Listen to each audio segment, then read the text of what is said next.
What's up, man? Hi. Yeah, man, it's live. It's Saturday night. You guys have a bunch of twinkly things. They didn't tell me everything before I got out here. They didn't tell me that there would be twinkling things, but I can deal with it. But no, listen.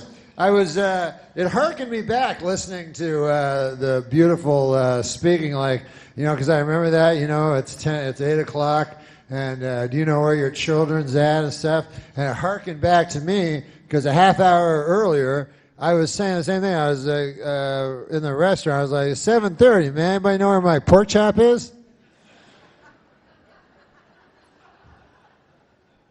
You ever try to get a pork chop at this joint? I mean, you guys like pork? You don't like pork? Call yourself Americans? No, listen. I'll tell you something about this restaurant. I don't know about in here if you get special stuff, but where I was eating, I asked for a Coca-Cola because that's my favorite drink, I go, hey, man, can I have a Coca-Cola? And they say, we don't got that. We got Pepsi-Cola. I was like, oh. And this is a new thing that's happening, I've noticed, across the country. I'd like to get to the bottom of it because Coca-Cola is a delicious drink. And oftentimes, you go to a town, you go, hey, man, where do I go to get a Coke? And they're like, yeah, not here, fella. They have their towns that Pepsi has somehow, even though Coke. And people, see, they think in their minds, they think that if your favorite drink in the entire world is Coca-Cola, then your second favorite drink will be Pepsi-Cola, which is flawed reasoning. Actually, if your first favorite drink is Coca-Cola, your least favorite drink is Pepsi-Cola. That's how it works. And you can tell they're kind of ashamed of you. You got a Coke? They're like, nah, Pepsi. They give you a lot of that. Is that okay? So you go, no, I don't want that. What else you got? You got any other soda? And then when they got the Pepsi, they always have these weird other sodas. They go, oh, yeah, we got different. We got, you like root beer? We got that.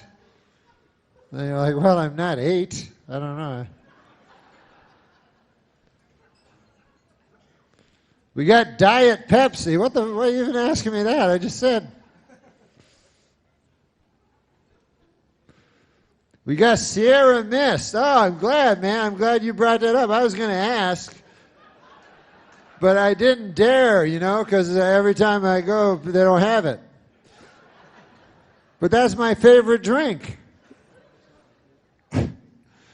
You go to a restaurant, you go, hey, here's the whitefish. What do you want with that? You got any Sierra Mist? Give me that.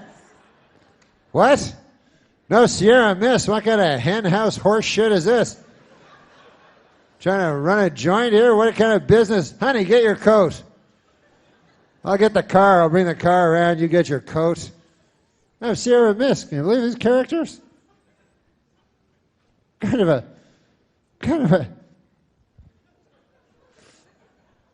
But no, I had a pork. I had a nice, delicious piece of pork, a pork chop, Pork, I don't know. I don't think it's that good for you, but I like it. I'm pretty sure it's not good for you because it's a pig. But I like it. Anything with a snout, I don't think you're supposed to eat. I think that may be in the scriptures. I'm not sure, but recall something about that. My doctor has me on a snoutless diet right now. He says I got to exercise every day, aerobics and latissimus dorsi, all that shit, get my back and everything, and then no snouts. But no, my friend, let me tell you something. My friend, who is a vegetarian, she's a girl, like all vegetarians are, and you don't mean a lot of dudes, But anyway, she was talking to me about the vegetarianism stuff, right? Now, have you ever had this experience where you think something's right your whole life, you know, and then in a moment, in a flash, you realize you've been wrong about everything you've ever believed ever. Not everything, but that one thing. By the way, if you ever wake up and you realize you've been wrong about everything in your entire life, that's not a good day then. You may as well go down to the rope store and buy yourself a length of rope. Then go down to the stool store, get yourself a nice stool. Then you go over to the notepad store, you buy yourself a notepad. Then you get a pen. You only really need 4 things. And must be hard to write those notes. You go, what, I'm supposed to write it on this little thing? Everything that drove me to end my life? I don't know where to start. But, anyways, what was I talking about? Oh, yeah, pork. No, because my friend who's a vegetarian, this girl, she was telling me, you know, we always argue because she's a vegetarian and I am not a vegetarian. And so she has her opinions and I have my opinions. And I realized that her opinions are actually stronger than my opinions. Like she'll say to me, she goes, you can't eat, animals because they're God's creatures too, you know what I mean? And you shouldn't destroy another creature of our great God just so that you could have a frivolous meal that would not be necessary. You can't extinguish the life of and then I go, I like pork. That's my opinion. So that's not a good argument at all. So anyways, the upshot of it is that people can change, thank God, through the glory of God, people can come to changes in life. And I am now a vegetarian, so that's nice, you know. Thank you very much. I'm not a strict vegetarian. I eat meat, but I am a vegetarian, but not a strict one. I only eat meat. You know what I don't like is vegetables. I can't eat those. I can't stand eating vegetables. So in the strictest term, strictest use of the word, strict, I'm not a strict vegetarian. But you know what she does, my friend that is a vegetarian? She makes this thing every Thanksgiving. I don't know if you've ever eaten this. It's called a tofurkey. Tofu, it's an unwieldy word. No one likes to hear it. But it's a turkey, but it's not really a turkey, you know? Sounds like a turkey because it's got a lot of the same letters. But what they do is they take tofu, you see, and then they fashion it into the countenance of a turkey, you know? Which doesn't fool me. And also, I don't understand why she does it on account of she's making it into the thing that she doesn't want to eat in the first place. That seems...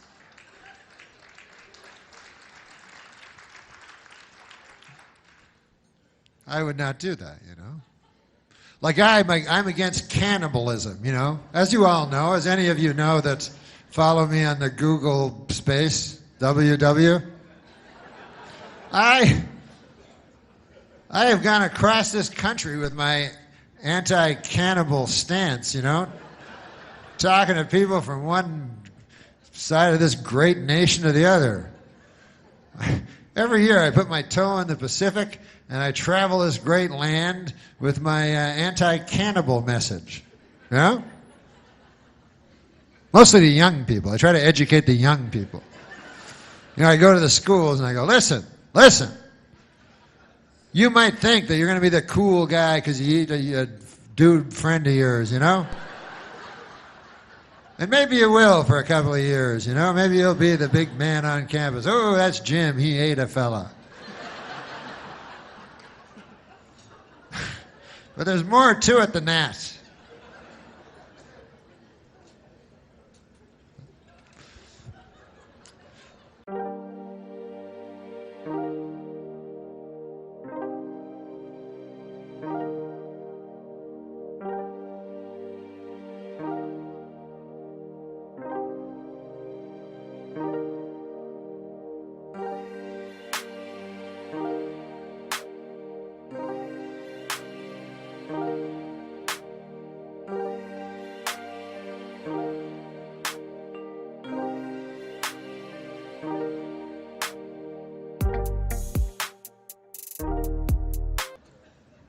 No, I have.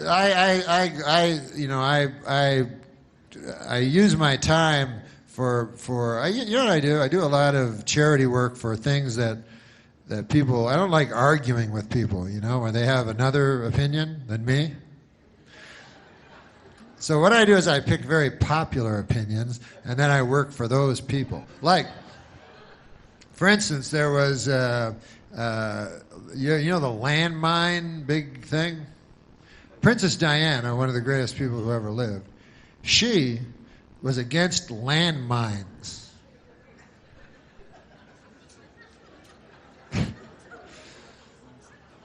So tragically, she died, you know, before her landmine crusade really got rolling, you know. And of course, it was a terrible tragedy and everything like that. And then she died, and hey, how about this? Remember when she died, and then Elton John wrote that song for her, but it was the same song that he wrote for Marilyn Monroe? It seems like kind of a jip.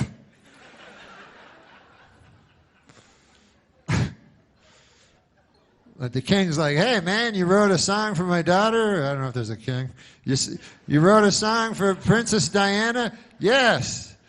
Well, you all ready? She just died an hour ago. Yeah, I wrote it. I wrote it. And here it is. She lived her life like a candle in the wind. Wait a minute. It sounds like that song you wrote about Marilyn Monroe. Well, it's a little bit. Some of the same words. Well, why'd you do that? Because they're similar when you think about it. Come on. Marilyn Monroe, she was taking crazy drugs and promiscuous, running around. Man, you know, you never knew if she was going to live or die. She's just living her life crazy like a candle in the wind, you know. And Princess Di, she lived in a castle. But, you know, they're sort of the same. They were blonde. I got to go. But anyways. I forgot what I was going to say. Oh, that I am very against landmines. So I will go and I will make, I'll go to protests, you know, and I'll have a big sign that says, no more landmines. Because if you don't know about landmines, hey, you're educating me about stuff tonight. I'll educate you a little about landmines, you know, because there's many different causes, you know. And landmines are terrible. What they are is they put them underneath the earth, and then you step on them, and they blow you up. So I go there, and I protest against them. And what's fun about it is there's very few counter-protesters. You know, there's a couple of guys out there, but clearly these guys are in the pocket of the, you know, big landmine companies in this country, you know. I don't mean to get all Bill Maher on you or anything, but if you think that the landmine companies in this country care about you, the little person, they don't care about you. They care about blowing you up when you're not expecting it. That's how they make their money. No. But, no, I was going to say about, she makes this tofu. And what I was going to say was that as a anti-cannibal guy, it would never occur to me to do the same thing as she does with her tofurkey. I would not take all my delicious cheese sandwiches and fashion them into the shape of some old rotting corpse of some dude and then eat that. That would make it less tasty than the cheese sandwich itself, to me. But listen, it's easy to go around saying, hey, I'm against cannibalism. Oh, I'm anti-cannibalism. Look at me. I'm better than everybody else, you know. I know it's easy to say because I say it every day to people. But actually, when you think about it, you don't really know how you're going to, you know, how your cannibalism beliefs are going to stand up under when it comes up. Because you'll notice in life, cannibalism rarely comes up. There's always some cheese sandwiches around you can find, you know? But what about when you're in the Andes? Well, then all bets are off. You have to wrestle with your conscience because you're in the Andes.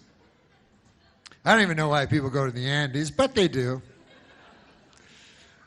They go, hey, listen, travel agent, me and the wife, Ruth, you know Ruth, we're going, we got to get away from the kids again this year. We got to go to Island.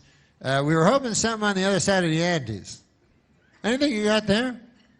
We just want to relax, lay on a hammock or something, and we want to go to a nice place that is separated from where we are now by the Andes. And got any small planes? We like flying in small aerofoils in the dead of winter. You got anything like that? And they're like, yeah. So you get on the plane, and 20 minutes later you crash into a mountain, because everyone knows it's on the boarding pass. It says layover a mountain. So you crash into the mountain, and then you gotta wrestle with your conscience, because you're down there, and the guy in 24E is looking pretty delicious, and so days turn into weeks, and weeks turn into months. Months, you know how time works, right? I don't have to explain everything. Then becomes now. So and then you have to wrestle with your conscience because you're like, my conscience. And your conscience is very, if you don't want to wrestle with your conscience because, so, although it's not as hard as wrestling with an actual wrestler, I find. If you have your choice between wrestling with your conscience and wrestling with a professionally trained wrestler, I'd take the conscience because it doesn't even have arms. And for wrestling, the headlock is the biggest move. If you don't have arms.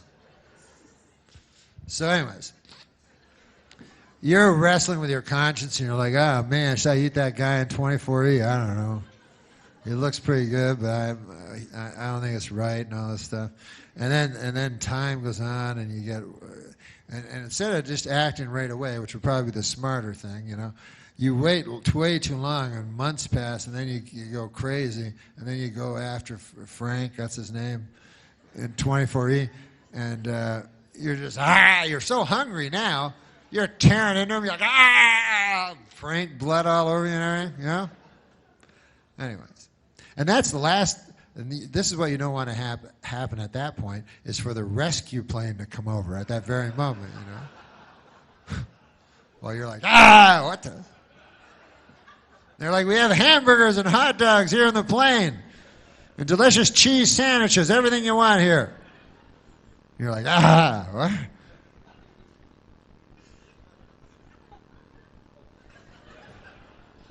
A lot of snow. Oh, Lord God. Let me get a drink of this water. You like water? It's better than that Pepsi shit. Ow. Water's good for you. What about guys? You ever just have guys that have their favorite water? They're like, Fiji, that's what I drink. Water, Fiji water. It's the most tasteless, colorless water of all. This one has 0 fat, like I'm a retard. Like I wouldn't be able to detect globules of fat in my water. It's cyanide free. No, but listen, man. I'm not afraid of no monsters, we spend... When you think about it, man, we spend most of our adult life petrified of monsters, And I'm just coming to I'm saying enough, man. You know? I'm not gonna live under the tyranny of these monsters that walk among us, you know? If they get me, they get me. And some of them I don't even know what's so scary about them. Like now they got a movie I've seen, Wolfman, you know, which is very scary, right? A Wolfman. You know, they got a movie, and it's like a werewolf. I think it's exactly the same. I'm not sure. I haven't studied it close enough. But I believe, like, if a wolfman came at you and stuff, you went, a werewolf. People wouldn't go, it's a wolfman, you idiot. But my point is this. I am not afraid of a wolfman or a werewolf because when you think about what they are, they're half man and half wolf. So therefore, I am only half afraid of them as I am of a wolf. And there's no movie called The Wolf. See, if you got a wolf man, half the time he's a man. You can reason with him. Yeah? You can sit down, have a cheese sandwich. But a wolf, man, you can't reason with a wolf. A wolf only wants to eat you. So I'm not afraid of a werewolf. I'm not afraid of ghosts. They don't scare me, you know? Not at all. I mean, I don't want to say I'm invulnerable to fear, but they simply don't frighten me. You know? First of all, what do? You know? They just go, which that's not that scary to me. Yeah? And then they're invisible. They're like, and you're like, what? You're invisible. You can put your hand through them. That kind of a person never frightens me. You know the kind of guys that frighten me? You ever meet those guys where you can't put your hand through them? I don't care for those fellas. But when I can put my hand through them, doesn't scare me in the least. This is how unscary they are. I was at a hotel a couple of weeks ago. In the lobby, they were saying they were bragging about there was a ghost in the hotel. You know, how scary can that be? You know what I mean? They're like, every night, Mary with the blue dress. That was her nickname. She was murdered, and she hangs around the bed. You know what I mean? And she'll come over, and so beware, because Mary with the blue dress. Which was her nickname, which was an odd nickname, because you'd think her nickname would be Mary the Ghost. You know. When they came time to pick out her nickname, you know, I think they were like, oh. They go, hey, what do you notice about Mary that makes her distinctive? We got to come up with a nickname for her. I know she wears a lot of blue dresses. She seems to have an affinity toward blue dresses. You're talking about Mary, right? The transparent lady?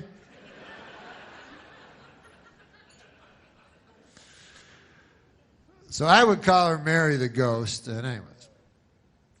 And all they seem to do is complain, these ghosts. You remember that? And I was like, I can't.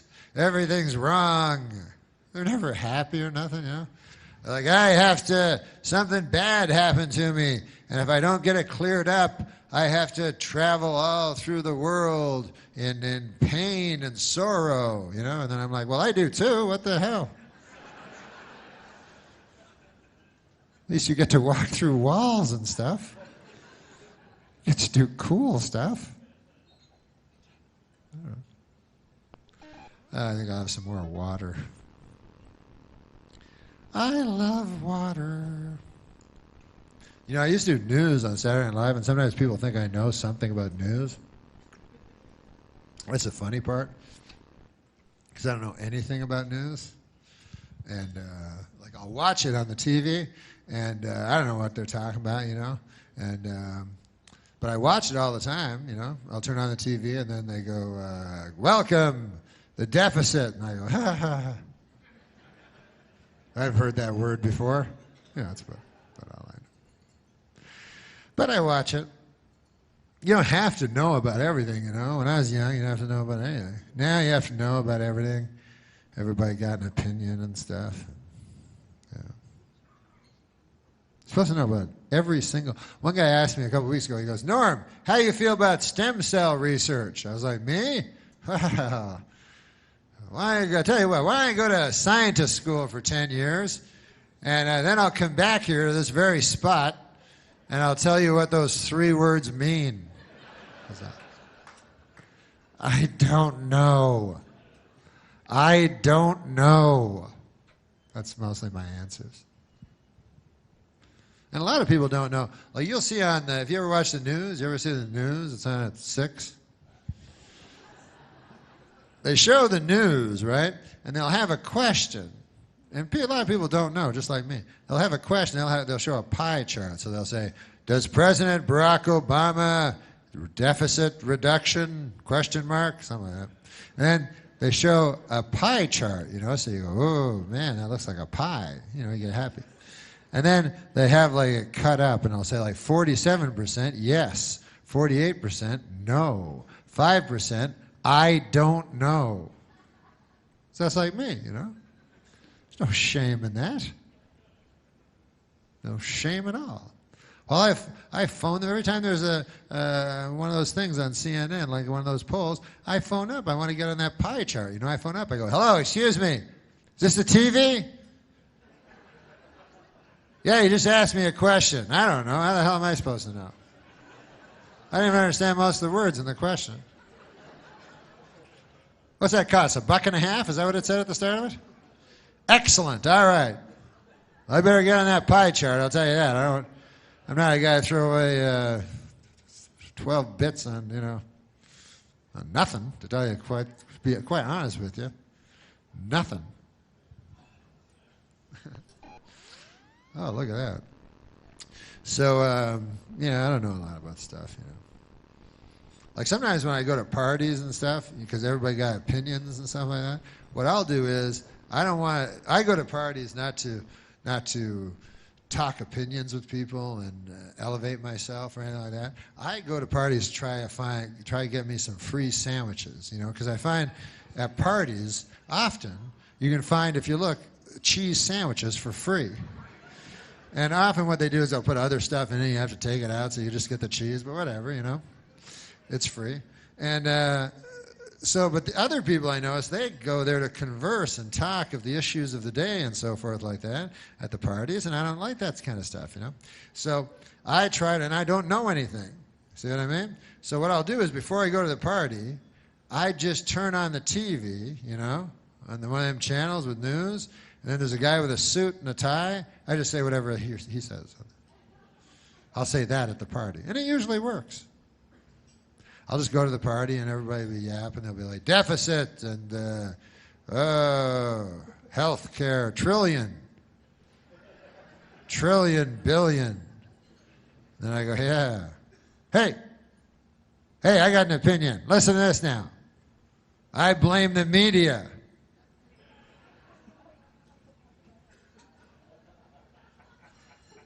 Because the media is not entirely...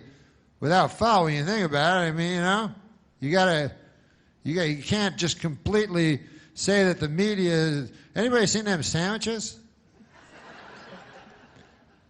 A fellow over there was telling me there were sandwiches where they cut the crusts off and they're in triangles.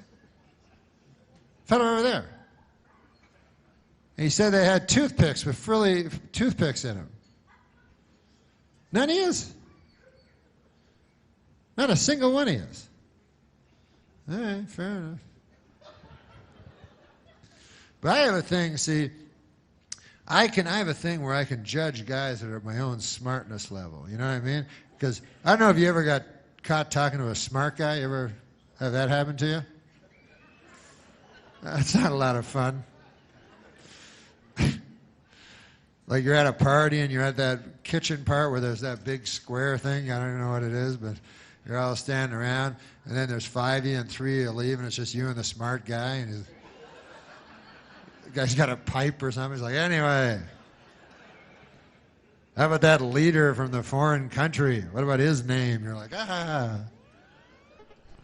I'm going to go ahead and look for them sandwiches. But I'm coming back to talk to you. I'm not running away, if that's what you think. I'm not going to run out that side door right over there and run full speed down the street. I don't think that. No. So what I do, I have a very good, I can go to my own, you know what I mean? The people that are at my smartness levels. So if I'm in a party, right, I can go right into the party and immediately, like they, you know, they say gay guys have gaydar, they can sense other gay people. I'm like that with like guys of my dumb level. I can walk out, I can just go, immediately I'll say, hey, I bet I can keep up with that guy over there. Then I make a beeline over for that character. And then we talk about, Jughead comics or something for a while. I don't know. We have a grand old time. And I try to pocket a couple of cheese sandwiches and take off. But it's hard to talk to anybody just in regular life, you know? I don't know how to do it, especially like one-on-one, like talking, you know? It's so hard to, with people, like my friend was saying, you got to listen. That's the most important thing in a conversation. Listen to the person that's talking to you.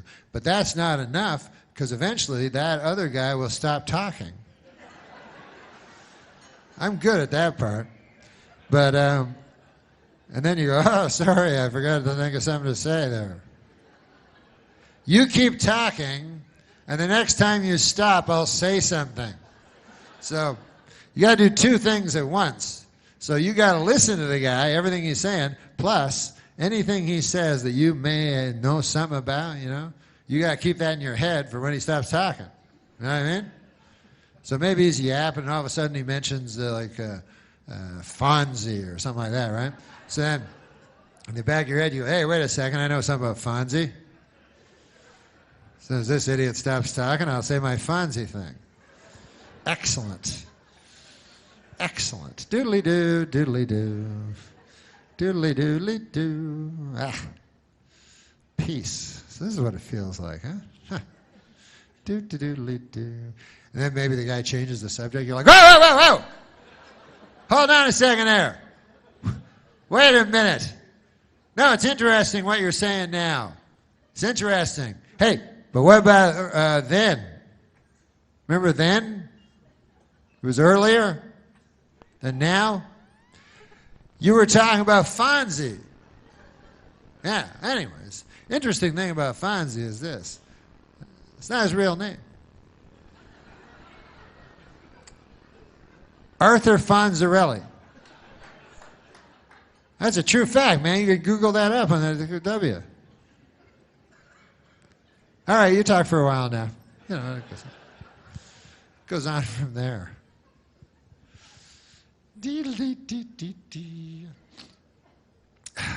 I don't know. The news, I mean, some of the news I understand, you know, like, but that news isn't real news, you know what I mean? It's just odd, crazy, like Tiger Woods, who's still in it, you know, in this tournament, which is depressing for me because I like Tiger and stuff. And then, you know, Tiger victimized himself, first of all, his family, but and all these women and everything.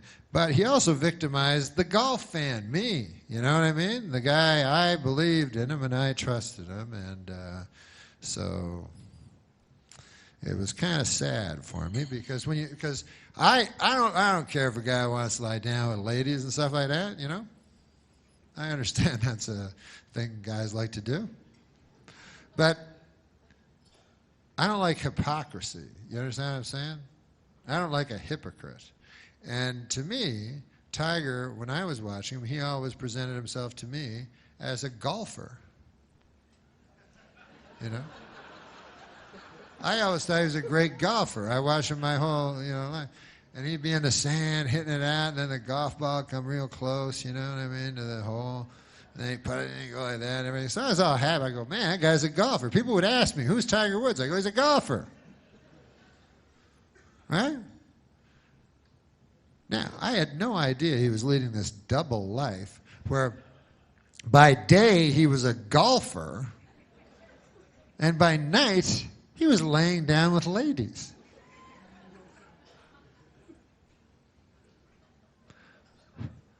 Otherwise, I never would have bought the Buick.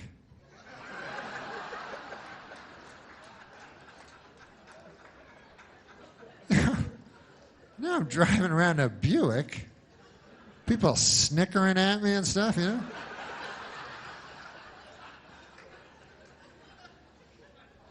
Whatever. No, but he's a sex addict, and that's a hard one. I imagine that's a tough one to kick.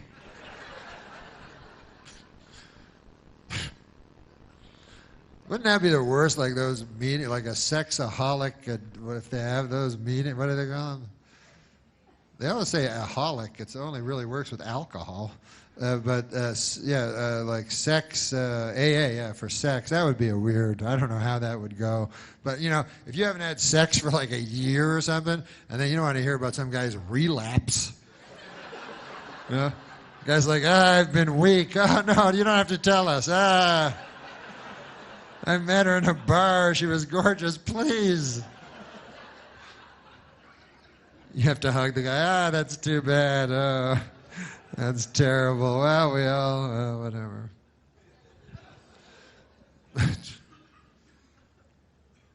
But I don't even know if sex, I don't even know if that's a thing. I don't know, you know. It's weird to me because if you're an addict, if you're a heroin addict, you're addicted to heroin. The more heroin you do, the more addicted you are. Booze addict, you're addicted to booze. More booze you do, bigger addict you are, you know. So to me, if you're a sex addict, let's say, you know, sometimes you meet these guys like, hey, man, this guy's 70 years old, and he's been married since he was 20. Still happy, still have a healthy sex life, still has sex with his wife, you know, every week or so, you know. Then wouldn't you think, that guy's a sex addict? He is a sex addict to such a degree that he's willing to have sex with a 70-year-old lady. That's hitting bottom there, you know. If you're going around getting a whole bunch of different ladies, that's not a sex addict. That's just a beautiful lady addict. I don't know what you call that. But if you're willing to just anything at all, just whatever's beside you after 50 years, you're like, I don't like you anymore, but or whatever they do. Whatever noise they make. But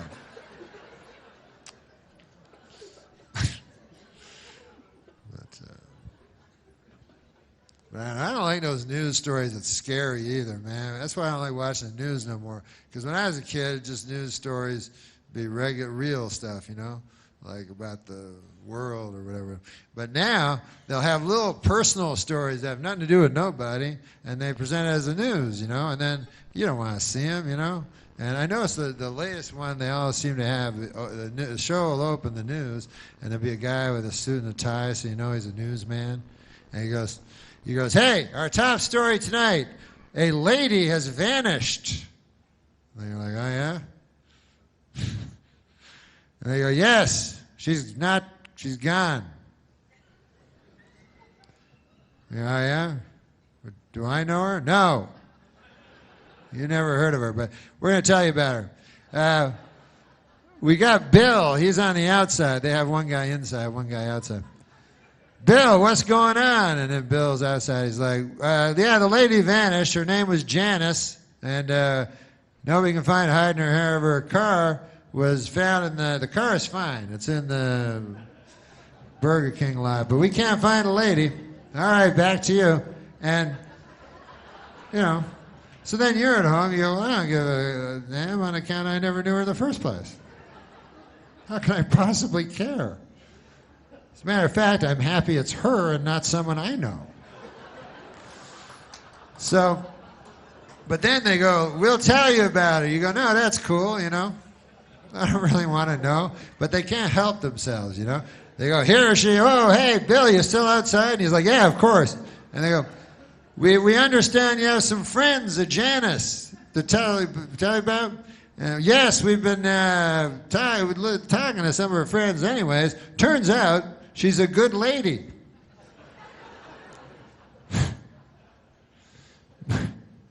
Breaking news, Janice was a good lady. And we got some of her friends here going to talk about it. And then they show a lady and says, Janice's friend. And she says, oh, Janice, man, she was the greatest. She was the kind of person where you could walk into a room and she would light up the whole room. You know, it was amazing. She didn't have a light or nothing like that. She would just somehow, through sheer tyranny of will, she could make a room light up. Some of us thought it was supernatural, but. And then this is other Janice's friend. Oh, Janice. She was the type of lady I remember that you could always turn to. You know how sometimes you want to turn your neck, you know, because you're having troubles. You want to, you know, or your neck hurts, whatever. But when you turn, the person you most want to see in your eye line would be Janice, you know. And then, if you say Janice's other friend that wasn't one of the first two. Well, Janice, she's the kind of person, you could be talking to your best friend the whole world, you know, and then Janice come in and go, screw you, I'm talking to Janice. You know, you go over to Janice. She's a better person than you. It's Janice. And so then at home, you start to get invested in Janice. You start liking her, you know what I mean? And every day they show you more about Janice, you know, and they show different home videos of her, and you're like, hey, honey, look. Oh, I like that hat she's wearing. She's eating a piece of pizza, you know, and you start really liking her, you know. You go, man, that lady's nice. I'd like to meet her one day. I forgot she vanished. Oh, well, they'll find her. I'm sure of it. Then you get hope, you know, and all you can think about is Janice. You know? Your feverish dreams are commanded by Janice's spirit, you know. You can't even think right, you know. And every day you're turning on the news, man, what's going on with Janice? And they keep going, telling, you know, and things progress, you know, and Bill's still outside, and he's like, we're still looking, it's been 3 weeks now. But as we speak, everyone's combing the woods behind me as we speak. And then you're at home, you go, oh, no, not the woods. You don't like to hear that. Nothing good ever happens in the woods. I've seen enough of these stories to realize that Janice is not going to come bounding out of the woods anytime soon. It's like, hey, what's going on, everybody? I was just taking a stroll through the woods. What's going on? Why are you taking pictures of me anyway? What's going on? Now, if they find you in the woods, generally, they find you in one spot. As a matter of fact, exclusively, every time, if you're found in the woods, you're found in a shallow grave. That's the way it works. I don't know why, but I've seen enough Bill Curtis specials to know that shallow grave is where you want to end up. Certain things you don't want on your death certificate. One would be shallow grave.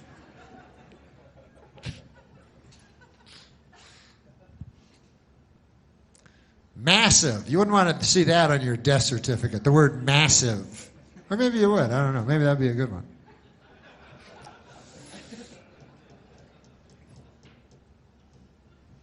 What about complications? That's the one that always confused me. I'm like, what the fuck? You go, hey, Doc, would my dad die again? It's complicated. It's complications. He died from them. Well, how'd that work? You told me it was going to be a simple operation. Yeah, we thought it was. You're not a doctor, are you? It looks simple in the book. But once we cut him open, man, a lot of red stringy stuff in your dad. Very complicated when you get in there, really. Well, anyways, goodbye. So, yeah, you don't want to see shallow grave in any of your, you know, in any of the Fourth Estate's account on your being dispatched. So, Uh, the and also, doesn't it seem a little rash, a shallow grave, you know? Like after all their planning, these serial killers, they're supposed to be so cunning, you know, so diabolical according to the TV movies I've seen. And doesn't it seem a little rash at the end that all of a sudden it's just shallow grave, you know? It's just, wouldn't you think they'd go to a little, yeah? There's like, there you go, a couple of leaves and a twig. That doesn't look like Janice. I don't remember Janice having twigs and leaves all over. Nobody will find her. A Boy Scout ain't going to stumble over her tomorrow morning, I know that much. I'm going home and await the authorities. And then they go home. Now, I would, if I ever did that, and I would never slaughter and kill a woman. I want you to know that. I know I say that now. Who knows? You know. Can't predict the future, but I know there's not a river long enough that does not contain a bend. But I believe right now I would not slaughter a woman. And maybe it's just vanity talking. You know, the scriptures say that man is mostly vanity. But in my vanity, I do not believe I would do it, you know. But if I did do it, if I somehow snapped, because who would ever know, I would plan it out. I'd be very, very careful about it, you know. I would track the lady, you know, because you know, there's still a stigma, even in today's enlightened society, when you slaughter a lady. So I would track the lady. You understand? I would find out. This is what you got to do. You got to find out her habits. You know, like maybe you go, "Hey, man, I know she goes to that cheese sandwich store every day, and when she comes back, she's got a big paper bag of stuff. I'll bet you anything there's cheese sandwiches in there." Eh? So then you put that up in your head. Lady likes cheese sandwiches. It's one piece of information, but you take your time. You know. Then you notice, you see another pattern. You go, hey, every Wednesday night, that lady goes down to the gymnasium and plays basketball with other ladies, which is fine nowadays.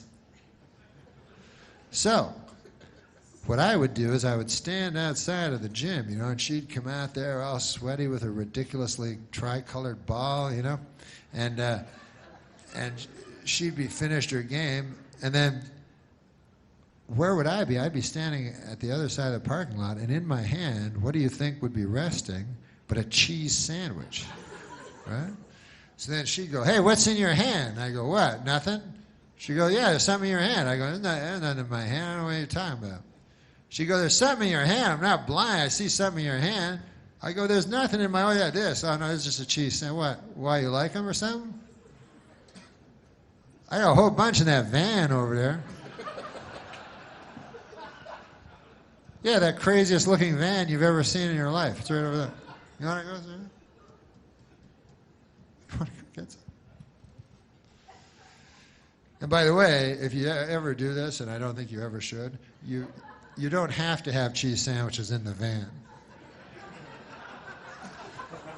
You know, unless you're proud of your detailed work or something like that. I don't want you to go, if you're a frugal serial killer, I'm the last that would advise you to throw away all kinds of money on cheese and double the amount on bread, you know? Should bread and cheese cost the exact same amount of money? But anyways, I would plan it out. That's what I'm saying. And then I would take the lady and I would never do this, of course, but I would take the lady in the van to a remote area, you know, where there was a wooden shack that I had constructed, and it was silenced to the point that her screams would just echo off the walls, never to reach civilized ear again. And then I would do whatever it is that they do that gives you that godlike power, and then I would take her to the woods and I would bury her in the deepest grave ever. That would be most of my plan. the grave. Like 2 years before I had selected a victim, I would be working on the grave. I'd get 50, 100-foot grave. As a matter of fact, if I had any sense in my head, as my dad used to say about me, I would start digging the grave now. Just in case, because you never know when you're going to snap. You know? I should go home and just dig a big, deep 100-foot grave, yeah? And worst case scenario, like my dad used to say, hey, a little hard work never hurt anybody, goddammit, you know?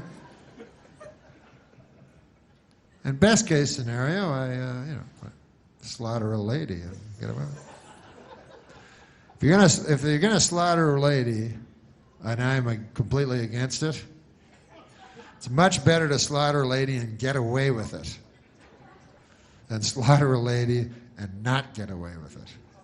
That's just I don't know, because I've not done either. You know, I would have to talk to one of you that have done both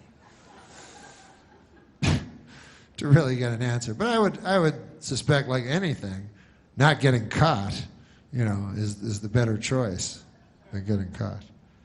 You know, it's funny, you know, the things we think we're afraid of, you know, because the things we're really afraid of in life, like monsters, you know, and serial killers and terrorists and stuff like that, they ain't gonna do nothing, you know? Like, what's the chances, really, you know what I mean? But you're always afraid, like earthquake or something like that, you know, tsunami, you're always afraid of this crazy stuff. But you're not, the stuff that really gets you, you're not afraid of. You don't even think about it, you know? Like, you think, you're always like, man, I hope a terrorist doesn't attack and kill me, right? What's the chance of that happening? Like 1 in a billion, you know? A terrorist ain't going to attack and kill you, you know? But what's the chance that you're going to be attacked and killed by your own heart?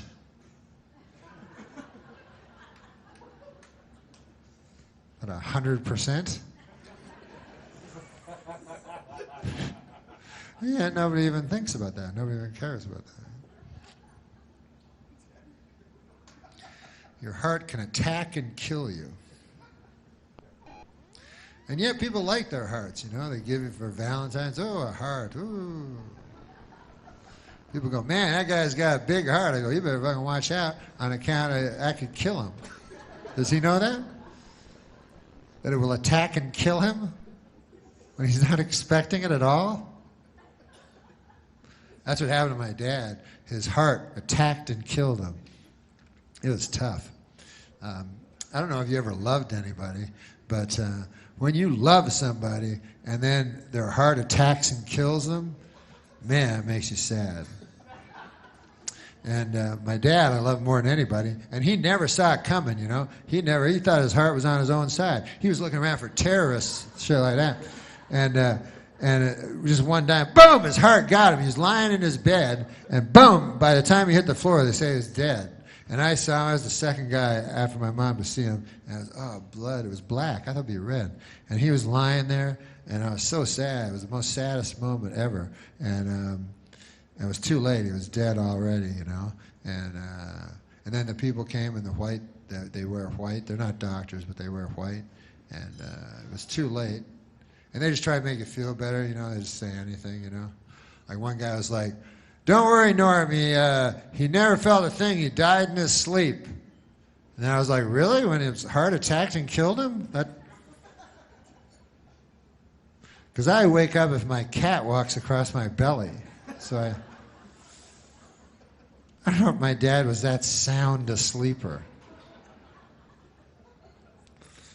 And another guy said, "Don't worry, Norm, he's in a better place." I say, "He's on the floor. Dead. Earlier, he was alive on the bed with the Tempur-Pedic pillow I got him for Christmas." I'm not a doctor, but I think that's the worst place.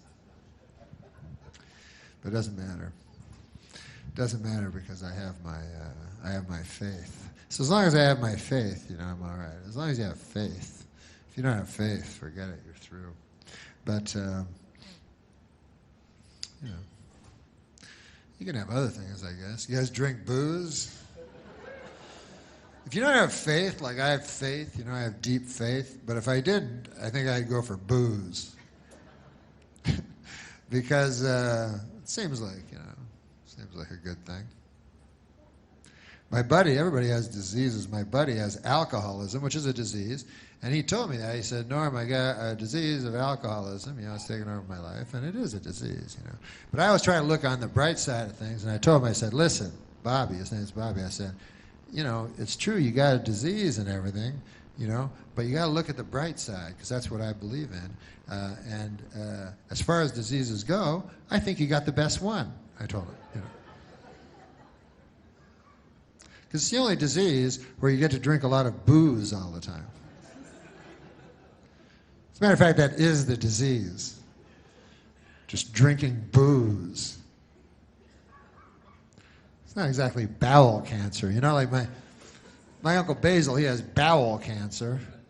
I would not, and I don't think my buddy Bobby, the alcoholic, would ever go to my Uncle Basil and go, hey, I hear you got bowel cancer. I know how you feel, man. I drink booze.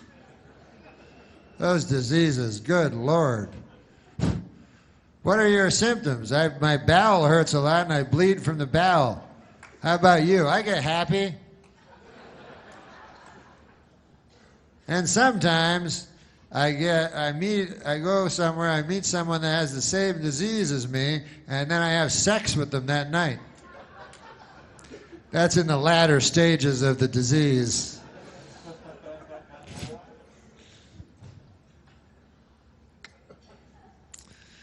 But listen, man, I'm just an old chunk of coal, you know. I'm going to be a diamond someday. Don't worry about it. It'll happen through the grace of God, you know. You guys like God? I mean, you do God's work, you know, even if you don't know it. I have always been very religious, you know. But I'm a specific religion. I don't want to tell you what religion, you know, because I don't know if my religion is the exact correct one. Even though I know there's a God for sure, I'm not 100% sure that my guy is the right guy. And actually, that's one of my biggest fears is after I die, I get up to heaven, I'm like, oh, God, not you. I thought it was the other fella. What? Oh, God, he was a good public speaker, you got to admit that. Not him at all? No? Well, how about that? So what now? I got to get raped by the devil forever or something? So that's my worst fear, you know. Because I try to do good, and I try to, even though I'm an old chunk of coal, I want to be a diamond someday, you know. I want to be the world's best friend, you know, go around shaking everybody's hand, you know what I mean? I want to be a good guy. But maybe God, through even an old wretch like me, can do something. But you guys do things for children. What's better than children? You know what I mean? I had a child. I still have one. He's like 10, 15, something like that. Time goes by so quickly. You know, it's hard to remember details. No. But he's beautiful. When you have a child, man, you got love. It's unbelievable. You never had it before. You realize you've never had it once you have it. You know? Like when you have a child, you go, oh my God, what the hell is that? You know? Like I know you used the word love before and everything like that, but you're like, whoa, that is something. And then your single friends, they don't understand. You go, hey, Jim, man, you got to get one of these. This is the craziest feeling I ever had. Like, I just all through my body, all I feel is like happy. And then the guy goes, is it like crystal meth? And you go, no, what? I don't want to be your friend anymore, friend. No. This is love. This is love. And then actually, sometimes this is the flip side of it, the bad moment, because you said earlier that you loved other things before you saw this, you know, which is what you really love. And so there's always a bad moment when you're looking at that, and then you look over at your wife. You ever do that? You're like, oh, look at this. I love. That's love. Oh. Hey there, lady. What's going on there? Yes, this is it. And it makes sense, because it's pure and doesn't lie, and it's you, and it's your blood and your DNA and your Aunt Hazel's nose part right there, and everything. And so, how can that compete to some lady that you met in a bar one night? How can that possibly compete with that? So anyways. The children.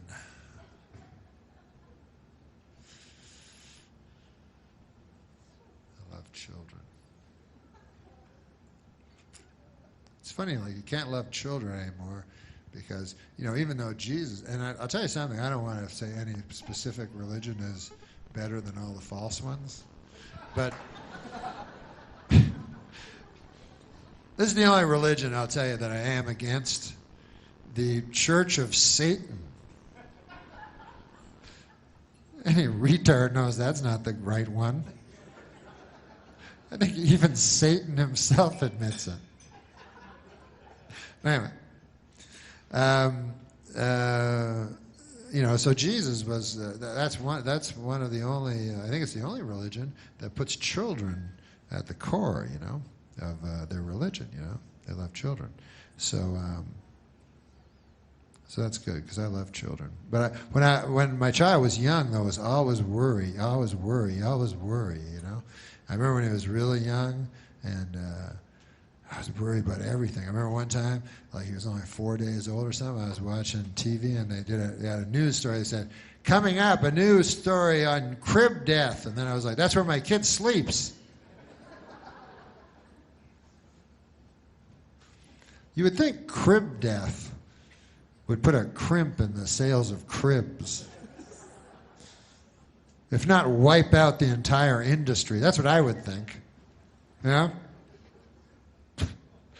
couple of Toyotas go skidding around, all of a sudden they can't sell cars. But the crib industry, incredibly resilient, actually kills children. One of its defects. I'm calling for a full recall of all the cribs that have killed the children. Oh man, I'm thirsty.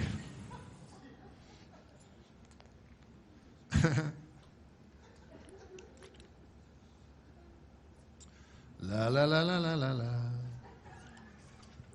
So yeah. So I'd probably drink if I wasn't a person of faith, I'd probably drink a lot of booze and stuff like that. That'd be fun. You gotta do something, And I don't like drinking though. You ever drink those little shooters that are really like powerful and they have like sex names? They have like filthy names. You know what I'm talking about? So they'll have like sex on the beach. You know what I mean? And so I don't know why they name them like that. I guess because people are drunk and they're like, hey, maybe if I drink that will happen to me. But of course, if you have a night of drinking, you're not going to end up having sex on the beach. That's never happened in the history of recorded time. But you're not going to have a shooter bar where you go up and go, yeah, excuse me, can I have a humping a dude I figured was a lady? I swear to God, I thought he was a lady. And also, my friend will have a senseless knife fight. You got one of them? Give him one of them.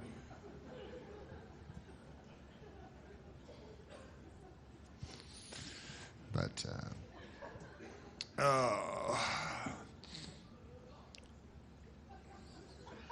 You know what? I don't like drinking because I can't drink. I go on the road so often, because I'm a stand-up comic, and I'm also a dangerous drifter. So my hobby and my work dovetail very nicely. I drift from town to town, across this great nation, and I do some stand-up comedy. So I'll be in a town, and the policeman feller will say, "How long you in for?" He won't know that I do stand-up. He just knows me as a drifter. He goes, "I see you're in town, huh?" I go, "Yeah." He goes, "How long you gonna be here?" I go, "Just till Monday." "Yeah, I work down there. I got a job, see? I got a job." "Well, you can ask Vic." "I'll be asking Vic. And I want you out of here Monday morning the time you say you're going to be out of here." "I will, sir, I will." And off I go. But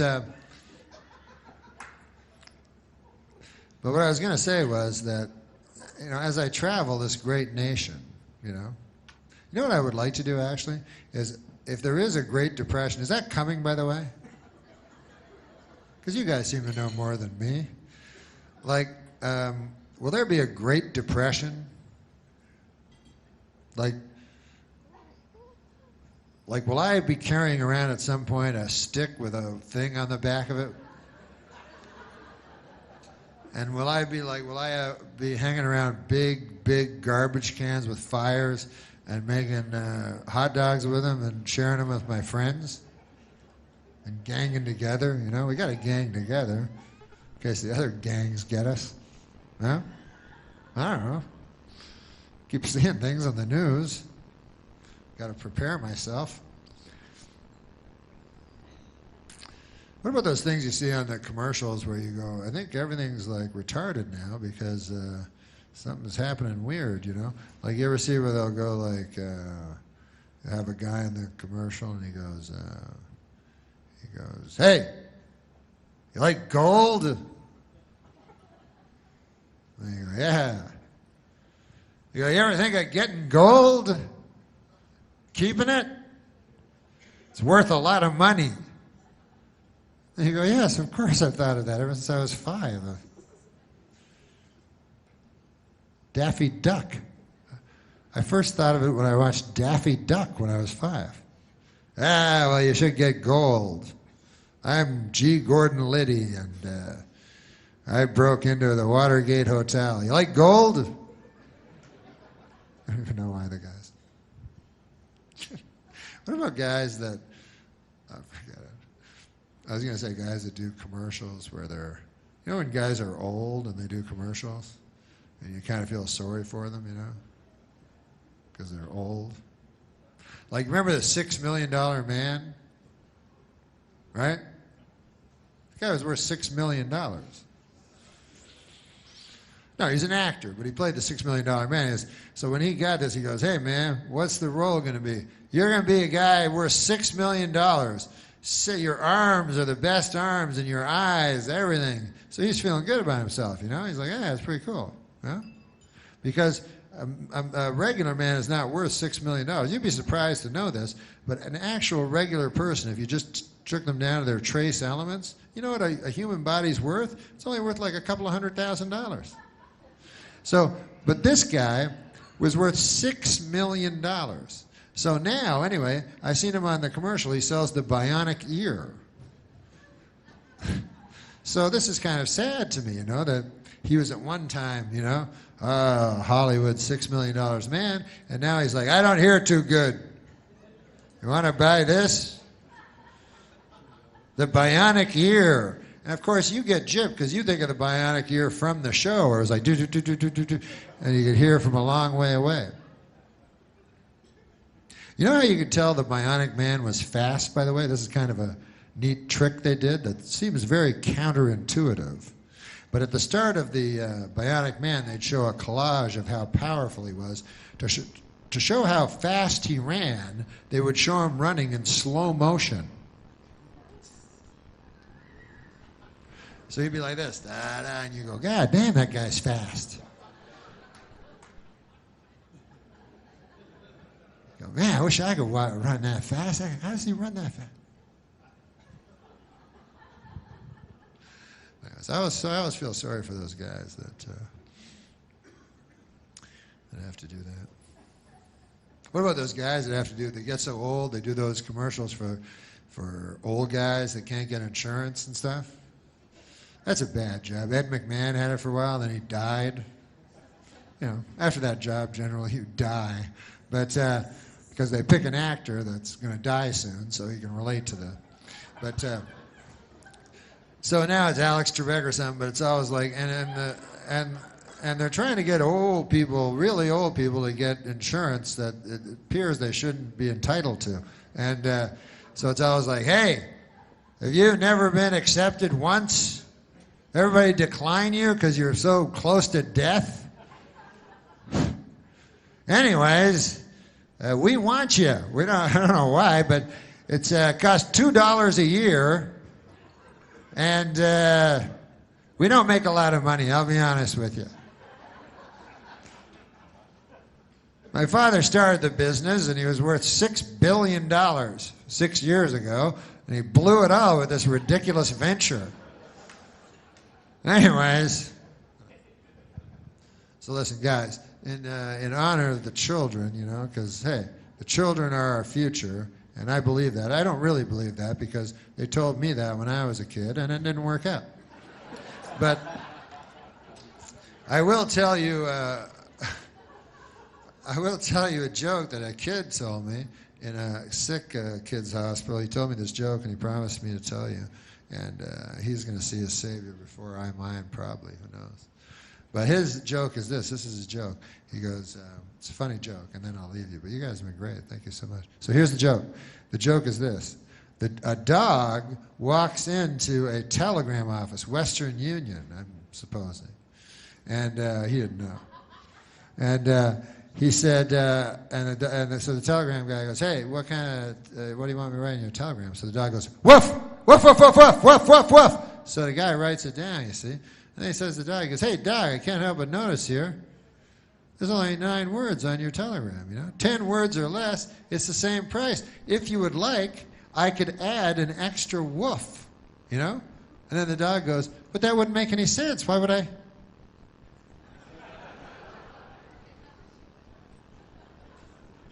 Most of his brain stem was gone. He wasn't making a lot of sense. But he was a child.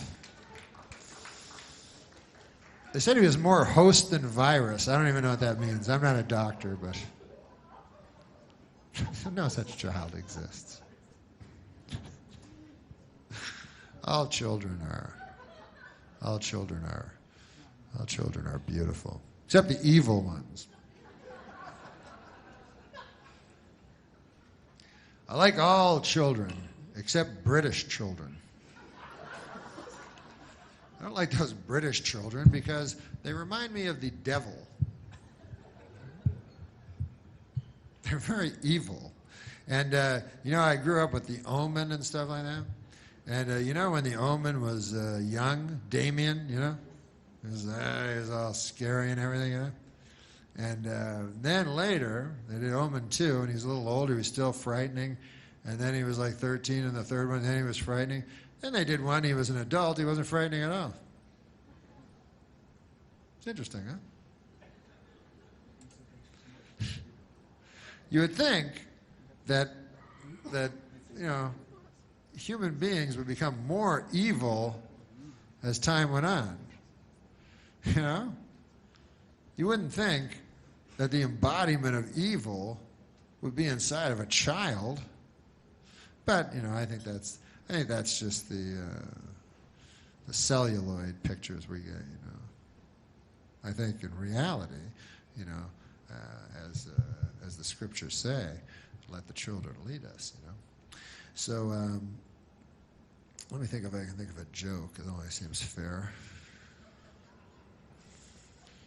Jeez, I don't know a lot of jokes.